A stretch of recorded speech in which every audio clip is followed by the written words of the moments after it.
അവിടെ വെച്ചോളൂ. ഹലോ, ഒരു നന്ദി വാക്കുപോലും ഇല്ലേ? താങ്ക്സ്. അതെ, ഞങ്ങളെയൊക്കെ പേടിയാണോ? എപ്പോ നോക്കിയാലും ഒരു തലയാട്ടലും ഒറ്റ വാക്കിലുള്ളൊരു മറുപടി കുറച്ചില്ല. ഇങ്ങനത്തെയൊക്കെ സ്വഭാവം വെച്ചിട്ടാണോ ജേർണലിസ്റ്റ് ആവാൻ വന്നേക്കുന്നത്? തന്നെയൊക്കെ ഫീൽഡിൽ പറഞ്ഞു വിട്ട് കഴിഞ്ഞിട്ടുണ്ടെങ്കിൽ അവിടെ ചെന്ന് കുന്തം വഴിയും പോലെ നിൽക്കൂലോ അല്ലേ?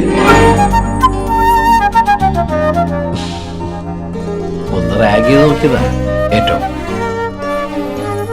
ഈ നാട്ടില് തീരെ കേൾക്കാത്തൊരു പേരാണല്ലോ തന്റെ ഖപ്പന്നി. ഇനി വയനാട് കണക്ഷൻ? എൻ്റെ മാമ പോലീസിലായിരുന്നു.